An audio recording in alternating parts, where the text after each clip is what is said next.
What's up, everybody? Today I'm talking to Nefetari Spencer, an amazing writer and actor. I mean, she's written for everything from the Emmys, the American Music Awards, the People's Choice Awards, the SAG Awards, BET Awards, NAACP Awards. She's written for every award show you could think of. If an award show is happening, it ain't popping unless she's behind the scenes writing for it.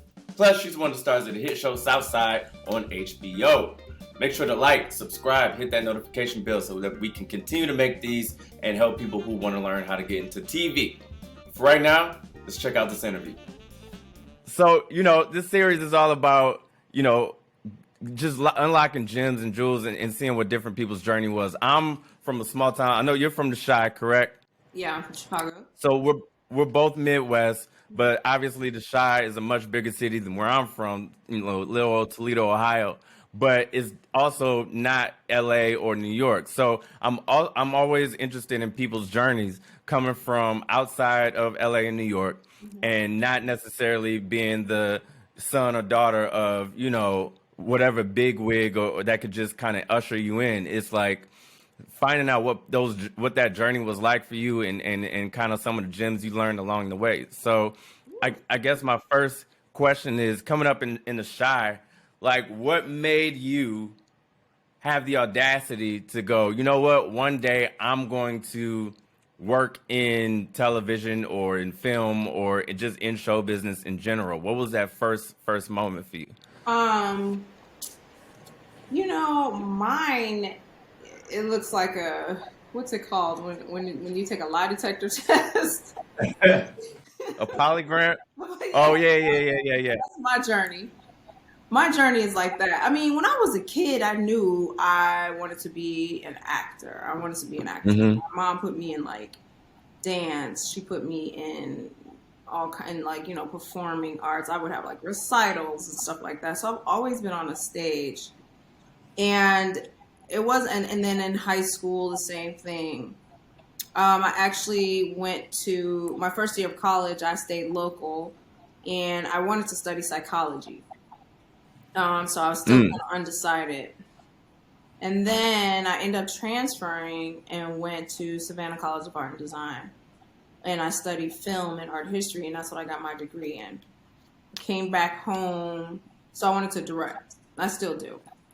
And I came back home to Chicago just for 1 year, and I ended up landing a job at a TV station, a local TV station there, and I became an assistant director. And it was for live television, so that was just a different tool that I learned. And I was like, you know what, if I'm in Chicago, I'm not, I need to be with the biggest gig in town. And that was, at the time, it was Oprah.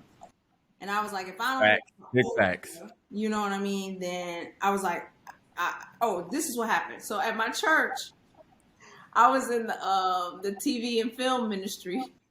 I just got done talking to Rita, and we just got done talking about how for Black folks, a lot of our experience starts in the church. Yes. So it was just coming back home. Well, actually, when I would come home for breaks or weekends or whatever, because I was getting that knowledge, I would come back and use it in the church.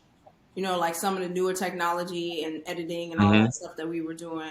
So I would come back and use it in the church. And lo and behold, the guy who was over our church ministry, to this day, he's still with Oprah. The Megan and the Megan interview, he was her camera guy. He is still, with Oprah to this day.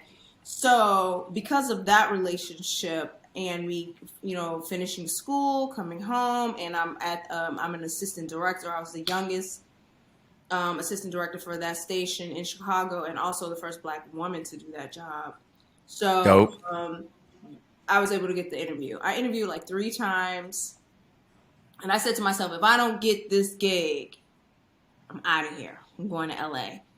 And that was the catalyst. So my third interview, they was like, we really like you, but here's the thing about Oprah. She really likes for her people to stay with her and move up. And we feel like you have other aspirations, so we're going to go in another direction. It broke my heart. Oh, wow. But thank you to Oprah, because I mean, because she likes to keep, her people close and work up within her company, it said to me that I needed to go and spread my wings. So Yeah. I moved to Los Angeles with no job, nowhere to live in my Geo Metro. I drove So you did that is the quintessential, pack it all up in the car, head out to LA. I don't know what's gonna happen. I don't have nothing out there waiting for me. I'm gonna just go out there and bet it all and see what happens. literally that's what happened. That was how I got here. The thing of it was that I did have some blessings along the way, because you know how there's just like Hmm. signs and things that happen that so this is what it is. Looking Hmm. back on it now, I can be like, oh my goodness, that was blessings, or these were signs. But it was kind of just like I knew I was coming and nothing was going to stop me from. I mean, there was a Yeah. blizzard that year.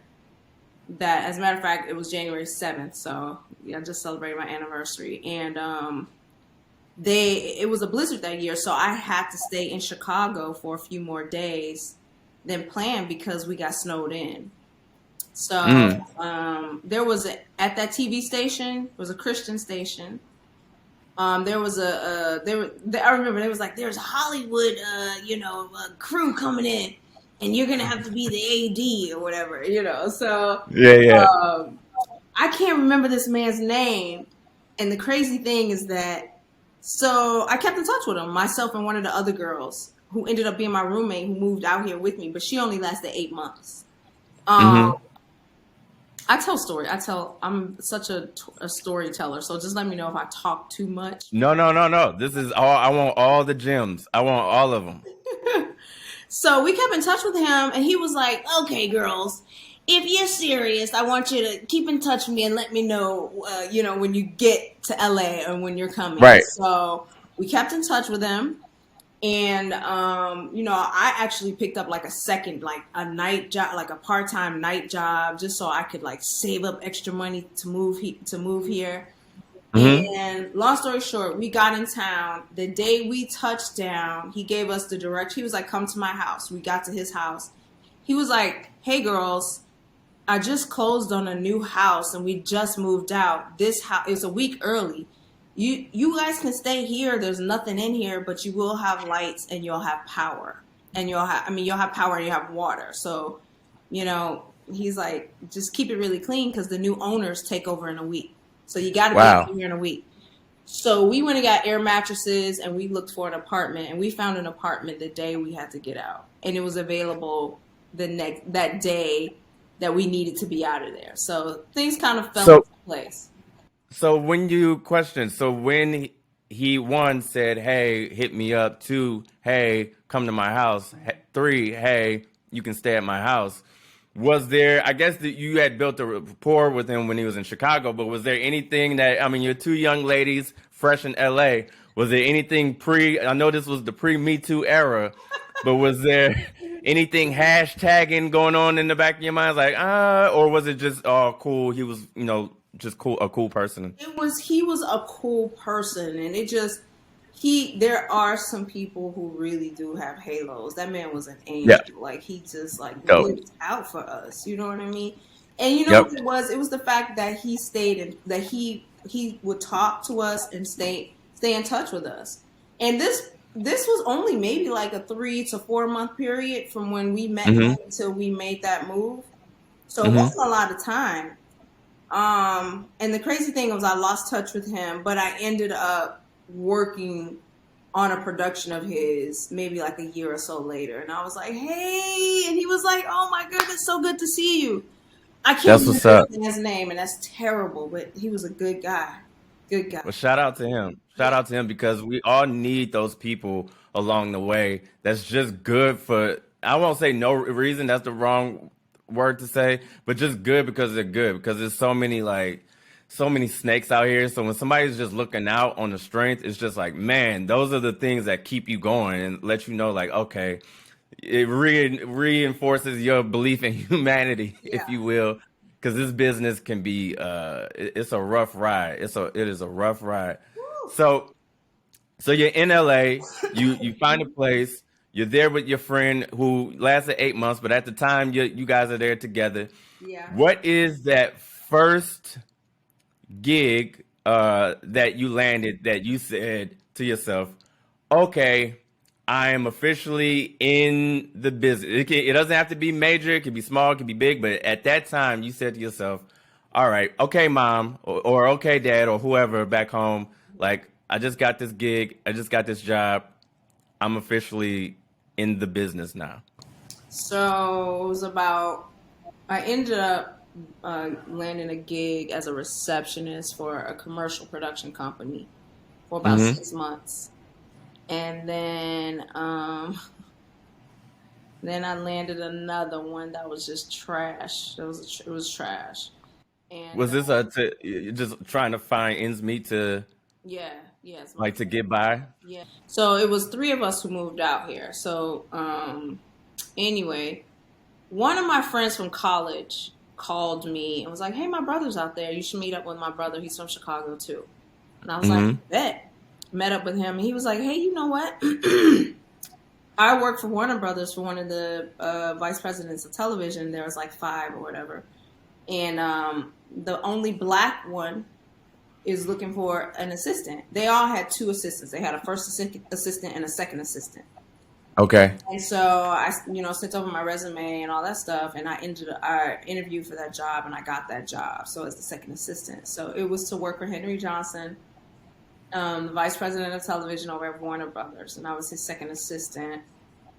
And I landed that job for a year, and that was on the Warner Brothers lot. And so that's like all those sounds. Big deal.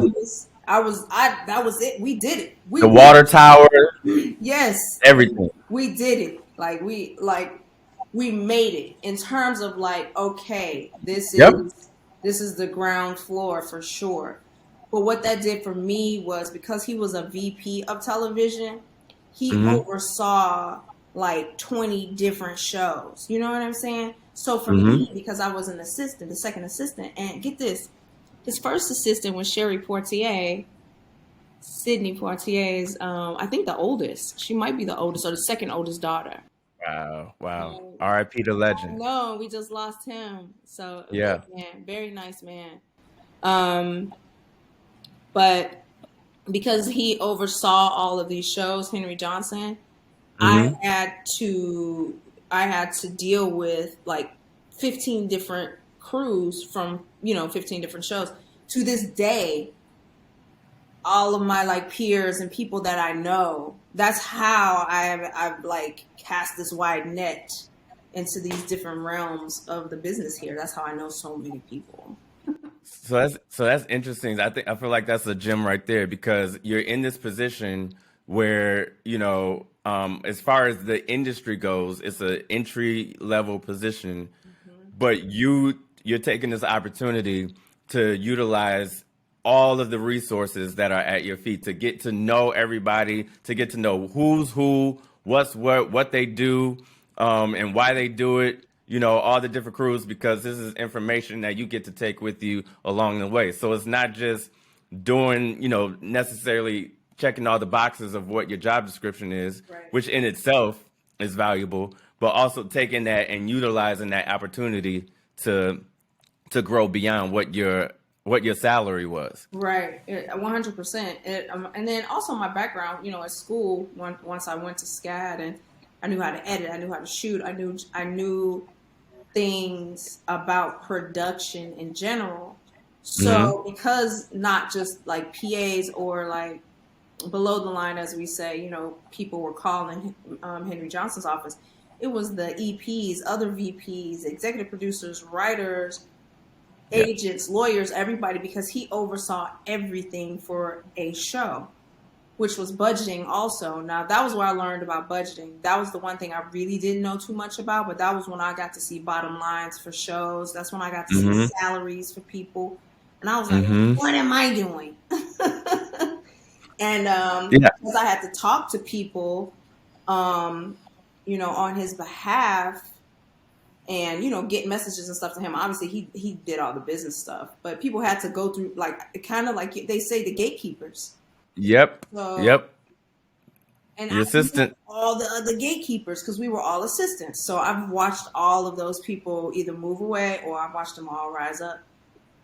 Those are under I think underrated, yet Mm-hmm. some of the most valuable positions are those assistants. You know, the 100%. assistant to the executive is, man, one, they're the gatekeepers. Two, they know where the bodies are buried. They know where all the bodies are buried. They know the dirt. They know the inside details. So and that's something that I learned early on. Yeah. If you, even with comedy, even in comedy clubs, Mm-hmm. I'm getting, I would make sure that I would become friends with or become cool with, or at least at the very least become, be nice to the wait staff, the host or the hostess, if whether it be in television, the assistant, because on the like low key, even if they couldn't necessarily quote unquote hook me up or get me a meeting or anything like that, if Yeah. they like you, they gonna give you the dirt on Who's looking for this? everything. Somebody's looking for this person. You need to reach out to this person. Hmm. That type of a thing. Yeah. Nice. So you're the assistant. You were there, you said, for about a year. You're gaining all of this knowledge. And another gem you dropped was that you use some of your background knowledge as far as editing and everything like that, and utilized it to the best of your ability, which is something else that a lot of people that I've talked to say, and something that I use. Whatever your thing is, whether if you have skill in editing, you have skill in, you're a stand-up comedian, you can sing, whatever service you can be to somebody, and you can whatever skills you can utilize, use them to your advantage, which is something that you said you did. So what was that next move, that next opportunity that was like, okay, boom, I am moving up the ranks, my resume is looking official right now? What was that next thing? So the next gig, so you, as a second assistant, you only had a tenure of 1 year, and then you had to move on. And what that did was, on the studio, all of those people. So you had the network side, and you had the studio side. So Hmm. that was also very valuable for me to learn because I just thought everybody was the same. Network, studio, different. Learn Hmm. that. So anyway, with that being said, all of the shows at that time, it was pilot season was pilot season. That was it. Can I just can I put a pin in that real quick? Yeah. Just for those who don't know, network, studio are different. What are just one or two like major differences, or why they would be separate, for those who don't know? So let me think. Let me try to think for now because things are a little different now. So Hmm. because you got the streamers and all that stuff. So you have trying to think. Okay, What are how it was back then, let me just make it clear then. At the time when I got the job, when I got here, it was Warner Brothers. So WB was a studio. Mhm. So you have the Warner Brothers studio. So that means that like all the sound stages, everything that the studio handles, right? Literally the physical being of a studio? Literally the physical being of the studio. And then you had the network side. So what that could entail was even though we're at the Warner Brothers studio, this show may be on the CW or Right. NBC, or the show may be on ABC, but Warner They, Brothers is the studio, and hmm. one of the networks is a network. Same thing now with all Got the streamers. If you got Netflix and there's like they shoot any or everywhere because they do movies and television. Um, and mostly I was dealing with was television. Like I really didn't do features. I wasn't on the feature side at that time. It was just television. you. So that's a quick example of your studio side and your network side. Same thing at the Fox lot or Sony, the Yep. Sony lot. The Sony lot is so Sony may be your studio, but the network could be NBC or Netflix or who I don't Right. know. It's like Paramount. Paramount would be now they have And Paramount you Plus and all that stuff. right, and they come and utilize the studio to shoot whatever show that they want to shoot, and so they kind of work hand in hand together, Hand in the hand. networks and the studios.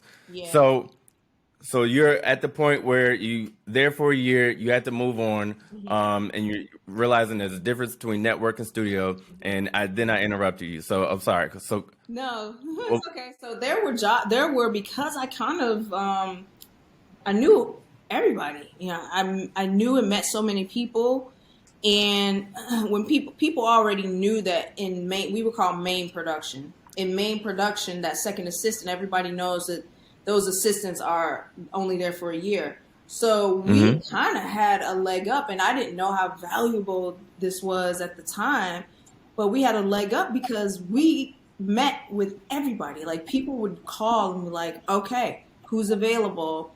And because of me having to deal with all of these producers or whomever, executives or whatever who dealt with all these others, who had these other shows on the air or on the network side, if somebody wanted me in development, I was doing, so I had a lot of interviews. I knew I wanted to be in production. I did not want to be hmm I knew I didn't want to be like in development. I would have moved up very fast had I done that because um, there weren't many of us. There still aren't too many, but there's definitely a lot more, meaning women and then women of color, people of color, women of color. Within a year, so I finished that job, left, and went to go work on a show. Within a year of that, I people start quitting from this job I was on, and I quickly moved up because I knew the production world to become a production coordinator. And so then I was coordinating pilots. And mind you, this only ended up being 1 year. I coordinated a series, like the half of a season of a series. That series got canceled. It didn't come back. But then what happens is you had a true pilot season. And so then I ended up coordinating like 3 or 4 pilots. And funny thing was this Chuck Lorre. So we were at hmm Warner Brothers Studio, which is a case in point. And because I'm with the studio, I coordinated pilots for him. And under the tenure of Henry Johnson, being the VP for the studio. And then these were shows that were for, I think, NBC and CBS. And neither one got picked up. But his next year he killed because then I think the next year was what, three men and a baby? And then Three and a half men. 3.5 Men, yeah. And Oh, then yeah. Big Bang Theory came shortly after that. So that, Wow. I mean, just look at like if I would have stayed maybe with him or he would have stayed, then I could have, kept that going. So you said earlier that your main thing was to you moved out to LA to be an actor. To So, direct. to direct. So you moved out there. So this whole time, as you're kind of moving up the ranks and learning as you go, is your main goal on your vision board is to get to a point where you're able to direct, Mm-hmm. correct? Mm-hmm. And So over you the have this on years, your mind as you're getting these opportunities. You're like, boom, I'm building this up. I'm building this up so that one day I'm gonna get to here where I'm able to be behind the camera and direct. 100%. I would always speak to the directors. I always knew their assistants. I'd always, just have conversations with people. I'd always go and observe when I could. I stayed out of the way because I quickly hmm learned that sometimes you asking a lot of questions that you can be taken kind of as annoying because there's a lot of hmm money on the line and there's a short period of time. You know what I mean? So There's a time and a place. yeah, that's 100. The discernment Yeah. of knowing when to strike is crucial. hmm So I quickly learned that too as well. Like I'm good at kind of reading a room or feeling out a room. If something's going on, you're not going to be like, "Hey, can I shadow you? Or can I watch you? Or can I do this? Or Right. can I sit in the edit?" The editors were cool, and the directors were cool. The assistants were cool. So sometimes you just really got to just watch. Just you can learn so much by just watching. Yep. You don't have to be seen or heard. If you just sit back and watch, you learn so much. And I also was doing stuff on the weekends. I created a little group of us. I was like, well, I want to direct. So who had a camera? oh, you got a camera, you want to be a DP, so do you have lights? Hmm.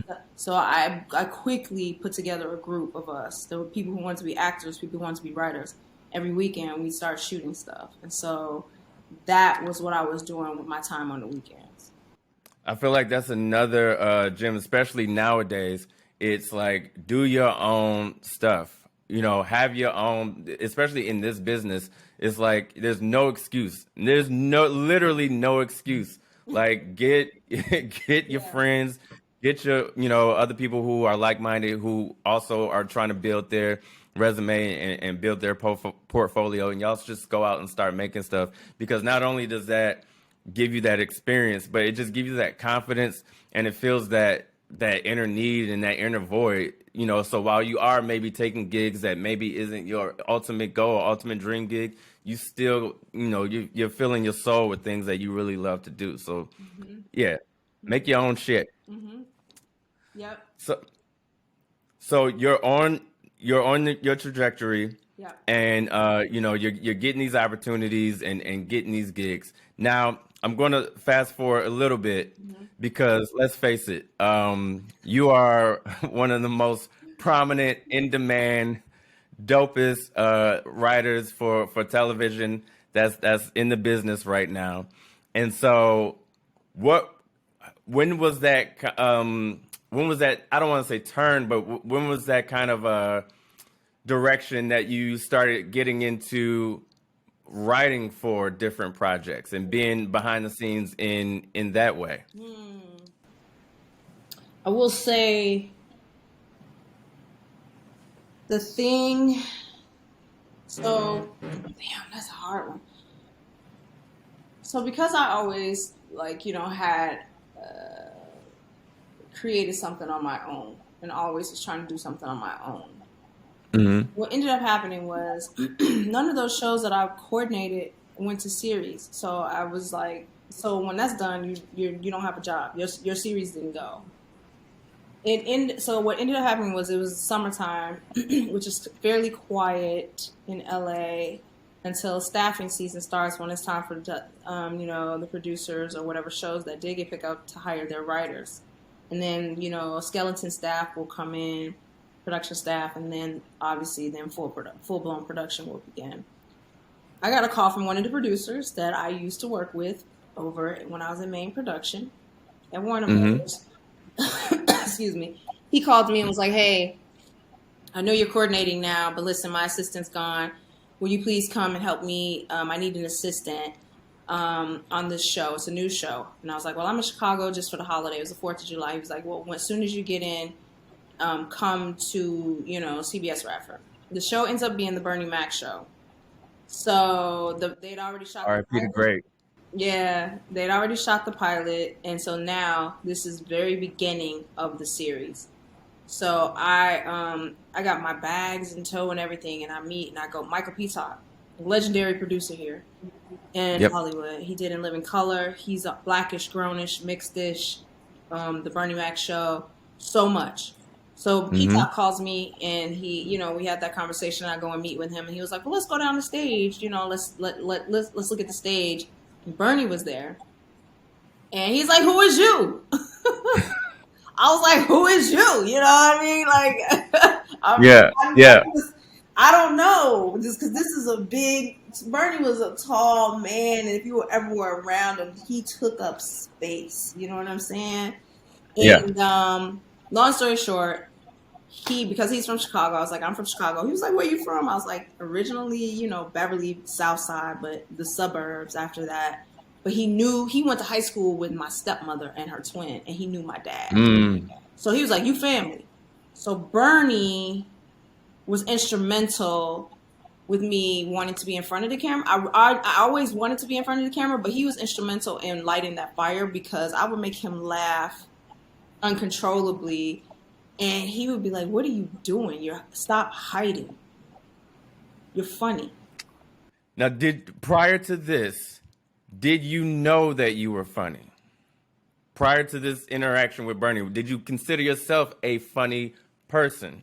Or was this the first time where you were like, I'm funny? I knew I was silly, and I knew I could make people laugh, and I loved it.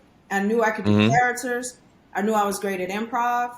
I'm an only child, so I lived in my head that that shit was up there. Sorry, I'm not supposed to. But I knew it was something, but I didn't know what it was. So based upon him, you know, saying that to me, it made me go. And I think it was actually one of the writers, Steve Tompkins, who was like, "You should just go check out, go do some improv." He was like, "Yeah, you're funny. You should go do some improv." So I started studying improv. I went to Groundlings. I went to Improv Olympic West and UCB in LA. And I started doing improv and sketch comedy and all that stuff, taking classes and everything. So that was kind of the catalyst of knowing that I could definitely be in front of the camera. And it was Bernie. So then fast forward to I'd created, I tested, so the guys who created Southside. So it was Diallo, Bashir, myself, and another girl named Angie. We created a sketch group named Cleo's Apartment. And by this time, I was Bernie's assistant. I had pretty much was leaving the show because I was like, you know, I'm starting to audition. I can't do it. And he was like, no. So he made a way for me. R.I.P. man. He was a great man. Yeah. Great man. Great man. Man. So it was lunchtime. So we would do these crew lunches, you know. They would cater food because Bernie was like, no, the crew needs to eat. Put that in the budget. This is the type of man he was. Put that shit in the budget. The crew needs to eat. No walk away lunch. Let's provide lunch. So P-Tot, you know, he had to figure out a way to move money around so that so they could do crew lunch every day. So we'd all eat in this multi-purpose room. So one day I was like, hey Bernie, my sketch group and we're pretty funny, man. We're doing some things, you know. I was like, if can we perform for the crew, you know, and you know, see how we do. I was like, because we kind of need some money to you know, to rent a stage, because we want to do a run, we want to perform, you know. He was like, all right. So fast forward to the day is here. The day is here. Bernie comes out, was like, hey y'all. And he used to call me Young Thang. And if you watch the Bernie Mac show, if it ever comes on, if you ever see when he walks into certain clips or rooms, sometimes he probably was just messing with me off camera and we laughing about something and he'd walk in just yelling, Young Thang. Then that's an ode to me. Dope. Amazing. So he got up there in this multi-purpose room. It's lunchtime. People are eating their food. They don't care about, you know what I'm saying? It's like cafeteria style. He was like, hey, y'all, listen up. Young Thang over here got a little sketch group, and they want to do some sketches for y'all. If the shit ain't funny, don't laugh. All right, y'all, go ahead. Wow. I was like, wait, Bernie. So he brought us out like that. So it's dope because in that group, it was Bashir, Diallo, me. So Bashir and Diallo created Southside. They created Sherman Showcase. They're phenomenal. They're two Black Harvard guys who did late night they wrote for Jimmy Fallon when he first started. Phenomenal. My best friends. I love them. Those two, myself, Angela Yarbrough, she's a phenomenal writer. Robin Thede, a Black Lady Sketch. Nika, she goes by Nika King. Nika plays the mom on Euphoria. Wyatt Cenac and Lachey Tomlinson. Lachey is on, I forget what show. And then who was our other person? I'm forgetting somebody, but anyway, dope. That's a crazy lineup right there. Yeah, so all of us. So we came, and again, we destroyed. Dope. We destroyed. And I'm talking about, these are people who are just like, yeah, we love Neff, but they were not going to give it up. And we destroyed. And Bernie gave us money so that we could rent the Hudson Theater. And Cleo's Apartment was seen for the first time. We got up. Wow. Yeah. So that was the Wow. catalyst. And then Bashir and Diallo got some money from HBO. We did kind of like online content before things really, started up. I think like one of the very first viral videos, if you go and look it up, it's like Condi Rice Raps is me as Condi Rice. It's called Condilicious. And they had us on like CNN and all these other shows. Oh yeah, I definitely remember Condilicious. Yeah, that was It was all over the place. Yeah. And so what that did was it opened a lot of doors. Now, what I will say is it because of the guys, Bashir and Diallo, it's a boys club initially, especially for comedy. You know what I mean? And especially at that time, what it did was it catapulted them. You know what I'm saying? But they always reached back. That's what's up. So what that did was that allowed for people to see me as a performer. And also I got to write sketches and I had characters and that type of thing. So I tested for SNL, didn't get it. Bashir and Diallo went to go do Fallon and was in New York. When I didn't get, it's the same. This is literally within like on the same month. When I didn't get SNL, then I created all black female sketch group. Because I was like, and we playing all the roles. We gonna be men. We doing everything. Mm-hmm. We're not the stereotypical. And that was me, Robin, Angie, Nika, Lachey, Nakia, and Indira and Danielle. Danielle was on Mad TV. You can look us up. We're called Elite Delta Force 3. So EDF Elite 3. Delta Force 3. Yeah. EDF 3 comedy. You'll see us. And I think we went viral with the Real Housewives of Civil Rights at the time. before somebody else redid it, I think like with Cardi B or something. But we did it first. And because we would sell out all of the shows, we would rehearse in my living room. And I would enter us into competitions and all that stuff. And because of that, it was a standing room. It was packed every show. Remember those times? Packed rooms. Remember those times? Yeah. Packed. You could pack out a room and not be afraid that your head was going to explode. Exactly. But fond memories. Yeah. But so people saw me as a writer, a director, a producer, and a performer. Another gem.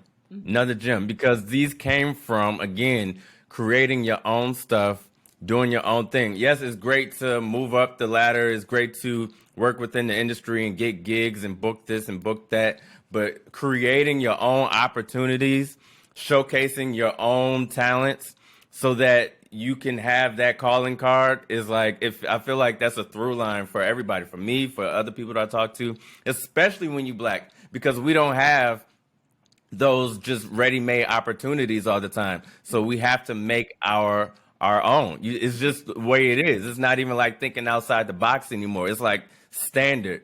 You make your own opportunities, you showcase your own stuff, and that's where a lot of those chances, a lot of those doors are going to be open. Mm-hmm. So that's phenomenal. That's amazing. Yeah. So that was a long story. I'm sorry, but what that that's a great story. That was a great story. It's exactly what people need. Yeah. It opened up, so I started getting calls for people to hey, you feel like, can you write on this? Or, and I was green.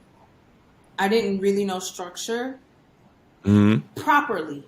I knew how to set up and tell a story and all of that stuff. So what I did was I took classes. So just so that I could better myself, so that, I can I always say this to other people when they ask me what they should do. And I'm like, yo, take classes, because you never know what tools you'll need. Mm-hmm. I'm like, a lot of those things from those classes will be just tools that you'll put in your toolbox. And then when you get on some set or into something, you might be like, oh my God, I can use this tool. So it just helps you. You know what I mean? And you, in general, you reinvested in yourself. Mm-hmm. That's another thing I always tell people. It's just do not be afraid to invest in yourself. Look, we moved to New York, we moved to LA, and we scrape and we scrap, and we finally start to make, a little bit to pay rent and eat a little, get a little slight dollar slice or taco if you in LA, and we start to get a little bit of money, and we don't want to spend none of it. But don't look at it as spending money. Look at it as in taking that little bit of money that you're able to make and reinvesting and betting on yourself, because it's just gonna work itself out. It's gonna repay you tenfold down the line. Right. So I think taking classes and sharpening those skills is definitely something that people should do. Yeah, 100%. Shout out to Um, Leslie Jones, because Leslie Jones was the first one who hired me for an award show when she hosted the BET Awards in 2017. So I basically was like, she hit me up when she was testing for SNL, went to SNL. I was like, where you, can we curse? Because I keep wanting to be like, yeah, okay. So it's like, where the fuck do you you, boo? at? Bitch, where you at? I was like, they didn't ask me to come back. So she was like, man. But whatever. Anyway, so she ended up getting that. I was so proud of her. It was bang Zoom for her. And then when she Yep. posted, she reached back. She pulled me up. You know what I mean? I was working as a receptionist and a file clerk for a law firm, still auditioning and just doing stuff on, what I could, Mm-hmm. what I could land. And she reached back, and from that, then the next one was a few months later. Was Deion Cole reached and pulled me in because he knew about stuff, and saw videos and stuff that I'd Mm-hmm. done, and that was how I connected with the AMAs. That was the first time I did the AMAs, and that was for Tracy Ellis Ross. And that was so shout out to Deion Cole for that. So Leslie Jones, Yep. Deion Cole, shout out to them. Um, network exec. Excuse me, he was a studio exec. Mm-hmm. Pete Aronson. Shout out to Pete Aronson. I love Pete Aronson. He was big fans of the Cleo's apartment. So because of that, he asked me to come on board some show that he ended up doing, and that's how I met Craig Robinson. So I got to write some stuff for Craig Robinson. And then Charlie Yep. Murphy. And so that's kind of how it started. It's like people see what you're doing, and then, hey, I got something I think you might be good for. And that's how it started. Be professional. Don't be an asshole. That's the. Let me It's tell you like, something. You could be great, but if people don't want to work with you, yep, they'll be like, is somebody else on the list? Or yep. who else is available? Who else is Who else available? is available? Exactly. Yep. Seen it many a times. Who else is available? I always say what I lack in experience, I make up for in being a professional and being being a team player and somebody that people enjoy working with. Like that will get you farther. It's always going to be somebody, more talented. It's going to be somebody look more better, whatever the case. But it doesn't necessarily have to be somebody that works harder than you and is more professional. And yeah, that is a valuable thing that I always tell people, because that's just how this business is. It's people. Jordan Carlos, I just talked to him. He had a nice line. He said, it's not just who you know, it's who knows you. Yeah. And it's people having you on their brain and going, Neff, oh hell yeah, I worked with her on such and such. Yes. I love working with Neff. She's dope. Or somebody else going, who you need to get? My homegirl Neff. She's dope. She did this, did that, and they can vouch for you with their chest out and know that you're gonna come in and deliver. That is how you work in this business. So Yeah. 100%. Sometimes you might get a job, you may not necessarily know all the moving pieces or how 100% to do the job, but I think people may understand that, and they'll see something in you and still want to work with you because you just need to see it. You just need to see how, this is what it is, and then hit the ground running. You know what I mean? I do Boom. know that all the jokes can't be winners. They not all winners. I'm gonna tell you that. They not, and you got to be okay with it. And that's the thing. Coming from a stand-up perspective, I'm good. I'm cool with bombing in the room. I'm like, hey, some of these ain't gonna hit. It is what it is. Yeah, It is what it is. So exactly. you've worked on so many award shows. I mean, my God, you just did the Emmys, the BET Awards, the Soul Train. I mean, I could go on all night listening to all these shows, and every time it's gotten to the point now where if I see an award show come up, I'm like, if Neff ain't with it, it ain't in. I don't know what the hell they doing. And sure and behold, oh, yep, they're all right. They know what they're doing. They got Neff. Yeah. So and now, but I do want to highlight.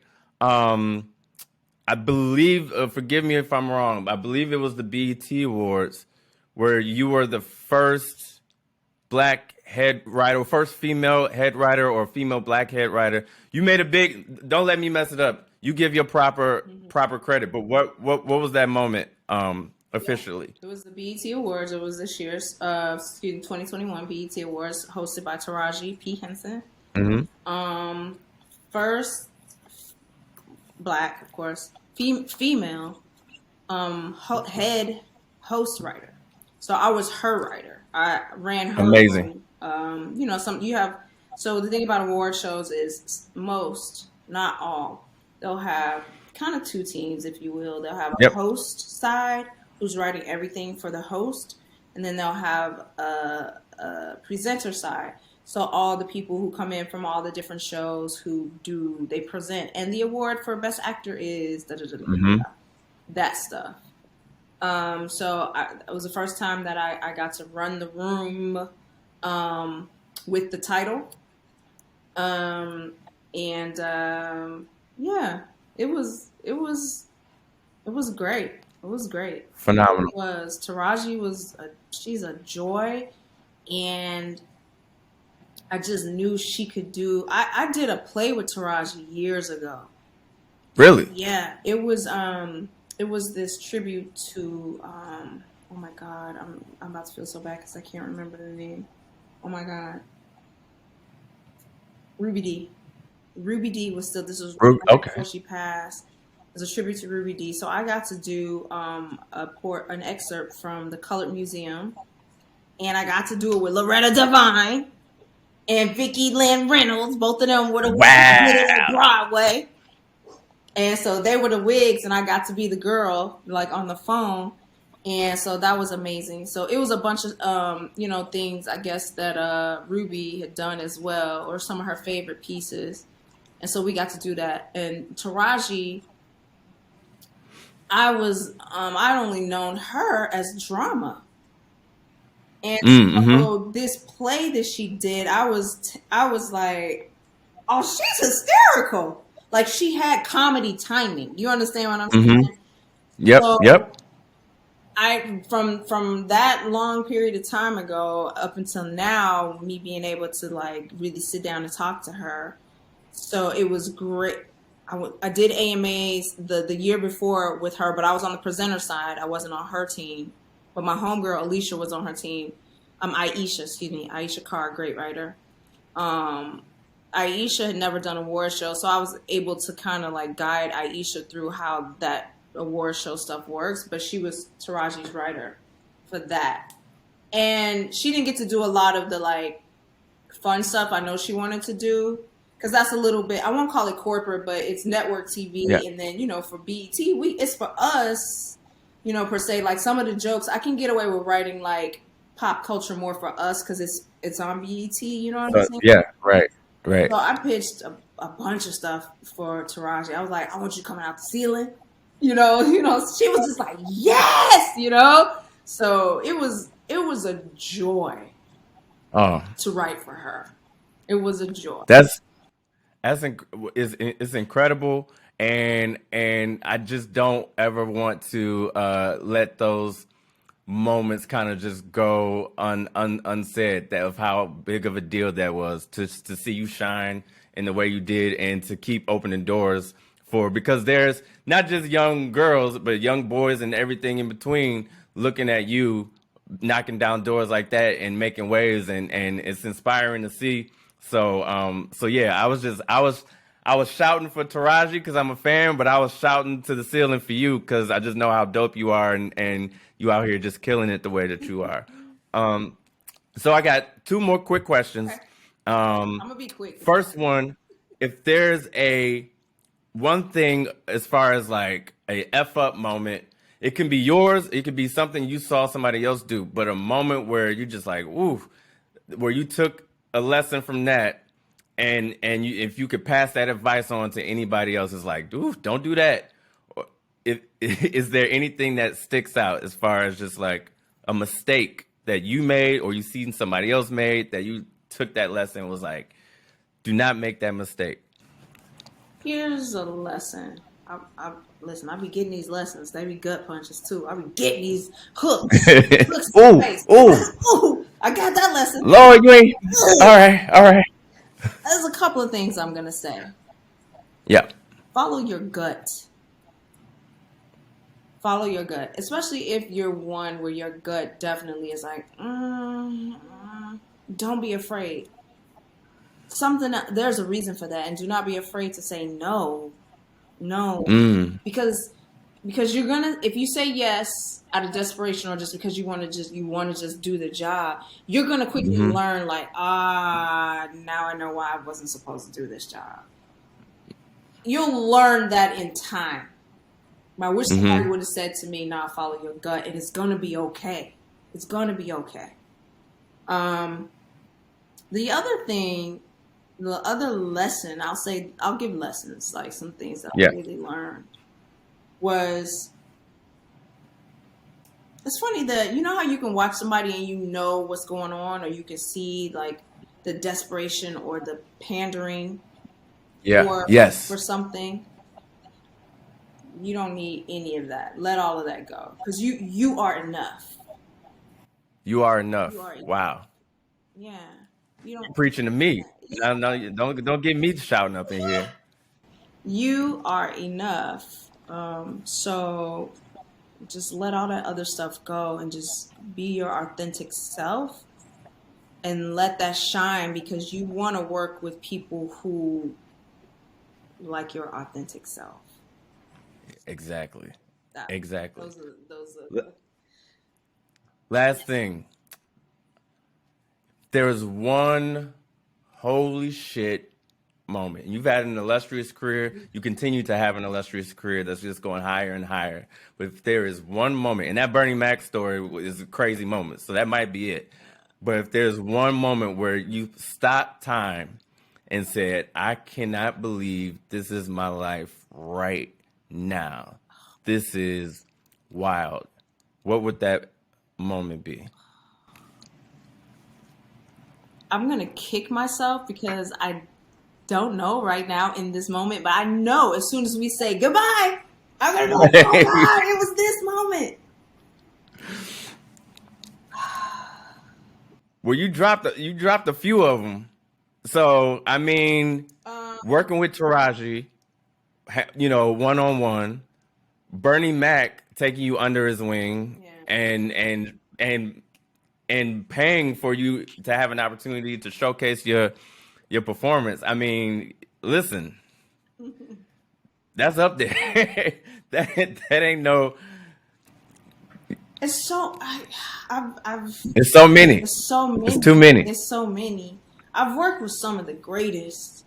I really have. Like, people I revere. Regina Hall to me is like,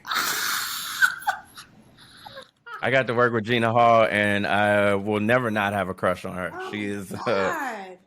phenomenal. And beautiful spirit, Yes. heart, soul. I love her so much. I love, I mean, like Niecy. I love Niecy Nash. I met Niecy when I was an assistant on Bernie Mac, and Niecy Mm. pulled me up as well. There's some things that she had going on that she pulled me in, that she wanted me to be a part of. And then when she hosted Black Girls Rock, she pulled me in for that. Mm. Um, but holy shnikes moment, I'll tell you this. Okay. Here's a fun story, I think. So for Southside, which is now airing on HBO. Shout out to Southside. And let the folks know exactly your affiliate. Just real quick, your affiliation with Southside. Let the people know in case they hiding under a rock what's really good. So I'm on Southside and I play Keisha. And she got 2 kids, okay? And her sons, one is a genius and he likes science and she can't stand that shit. And her other son plays basketball and she love it, okay? Because he gonna get us out of here. Amazing. Such a great show. Such a great show. Southside is on HBO Max right now, streaming. You can see both seasons. And we're waiting right now to hear if we're going to get a season 3. Don't fuck up HBO Max. Here's a great story about Southside. We started on Comedy Central. So our first season was on Comedy Central, and then we, everything shut down. So we had to wait a year to go back into production. When Bashir and Diallo pitched that show, Sultan, who is Bashir's brother, who is the lead on the show, and the 2 twins, they're actually childhood friends. So it's Sultan's idea, Southside is, and he was talking to his brother about it, and his brother was like, holy shit, we should pitch this. So because Bashir and Diallo had a pilot, I was in that too for HBO that got picked up, then HBO pulled the plug on it. They wanted to solidify that Comedy Central would understand exactly what they meant. So they was like, yo, we sold this idea. We need to write the pilot, but we want to take the money that we got to write the pilot and shoot a sizzle reel. Can you come to Chicago? Bet. Let's do this. So I went to Chicago, and this was in 2018. I think 2018. No, we shot in 2018. I think whatever year, it was the year before we aired. So we went to Chicago and we did a sizzle reel. So Bashir and Diallo funded, and when I say a sizzle reel, meaning like we shot about 5 or 6 minutes of content of basically this is what the show would entail and would be. This is who these people are. This is what they do. So we shot that. They sent that in with the script. And Comedy Central fell in love with it and picked it up to shoot the pilot. They didn't we hadn't been picked up for series at that time. So it's time to go and shoot the pilot. And I had to go to Chicago. I'm at the airport and my flight keeps getting delayed,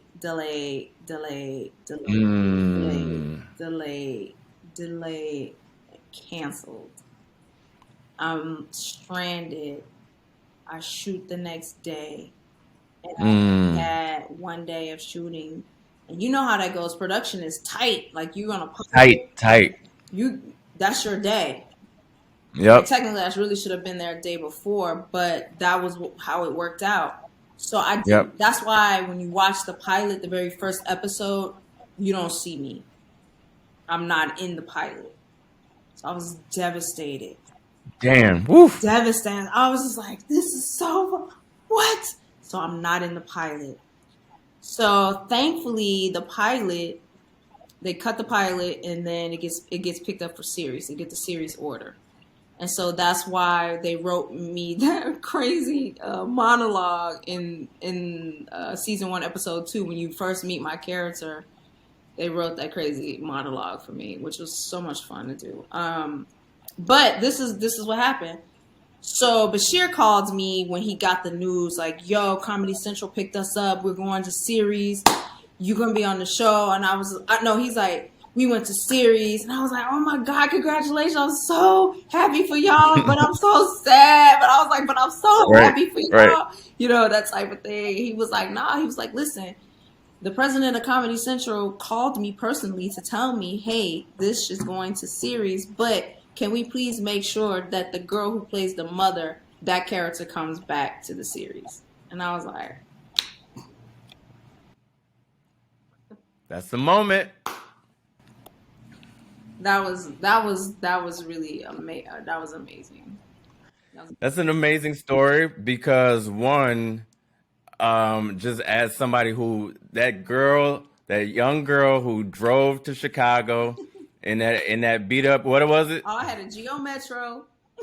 Geo Metro, drove to LA, you know, and now here you are, not only in this opportunity of a lifetime of being on this dope show, that initially you weren't able to shoot the pilot because of everything going wrong. Yeah. And now you're getting this opportunity, but it's also you're getting this opportunity with people that you came up with in the game and people that you love and trust, and it's like such a that's how it should be. That's how it should be. Like coming up with people that you love, you trust, you love working with, and y'all just do dope shit together. That's how legends are made. So that's a great story. Listen, I could talk to you all night and all day. I'm gonna be in LA, so I'm definitely gonna hunt you down so we can go and chop it up and grab a drink or something like that. But I appreciate you coming through and just dropping so many gems Thank you so gems much. tonight. Thank you so much. Thank you so much for allowing me this outlet to like tell my stories with all the details that I like to. Like you need to get like a key, like an old school map, because I like to give you all the details. You know what I mean? Listen, that's what we need, because when I was coming up, I was looking for things like this and I couldn't find it. I was just like, I need just somebody to tell me, what their journey was, so I could just pick their brain and figure out. It won't be the same as my journey, but if I can learn from your lessons, then that's just gonna help me along the way. So and people did that for me. I know definitely people did that for you. So hopefully we can continue to do that for everybody that's coming up under us. So 100%.